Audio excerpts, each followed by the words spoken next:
Back in 1990, Flatliners made a bit of a splash, grossing the equivalent of $114 million today, largely due to historical accident. It happened to be audiences' first opportunity to see Julia Roberts after Pretty Woman made her an instant superstar.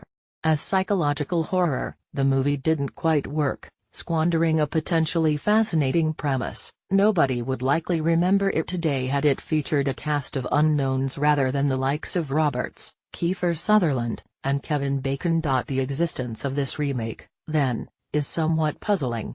Flatliners itself, as a property, doesn't really have major nostalgic pull. The new cast, headed by Ellen Page and Diego Luna, isn't designed to lure unsuspecting viewers into garbage. Is it possible that screenwriter Ben Ripley, source code, managed to come up with a more compelling take on the material? Is this a rare example of Hollywood taking old dross and spinning it into contemporary gold? Nope. Flatliners 2017 is the same dumb movie as Flatliners 1990, minus most of the surface charisma. Med student Courtney Page, insufficiently obsessive, yearns to know what happens after death, and ropes four fellow students, Ray, Luna, Marlo, The Vampire Diaries Nina Dobrev, Jamie, English actor James Norton, playing American, and Sophia, Kiersey Clemens, the main girl from Dope, into sneaking down to their hospital's basement for some experiments in what amounts to assisted temporary suicide. One by one, they each have their heart stopped for 2 to 3 minutes, getting a brief glimpse of the afterlife before being resuscitated. At first, the experience has a drug-like effect, inspiring a euphoric feeling that lingers for hours and somehow rebooting dormant memories and abilities.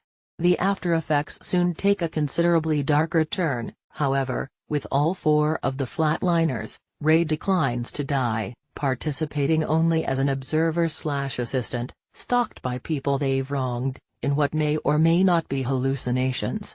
Ripley demonstrated some ingenuity with source code, but he fails to solve this premise's fundamental problem.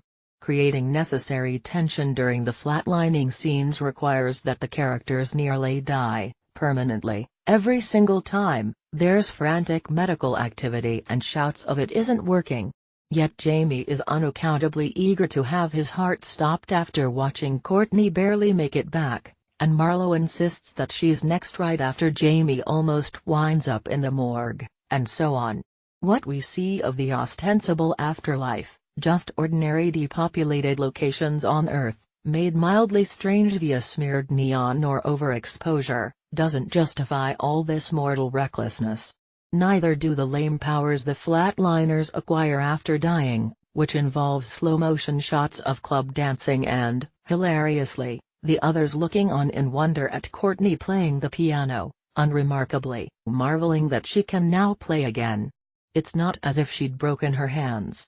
She'd just forgotten? And now she remembers? Or something? None of the actors succeeds in making any of this nonsense credible, or even in establishing much of a personality. The movie's second half traps all of them in generic jump-scare horror sequences, indifferently staged by director Niels Arden Oplev, best known for the Danish version of The Girl with the Dragon Tattoo. As in the original, efforts at spookiness are undermined by sappiness. The Flatliners come to understand that they need to be forgiven by those they harmed, or forgive themselves, turning what should be a tale of fanatical hubris into a lightweight self-help manual.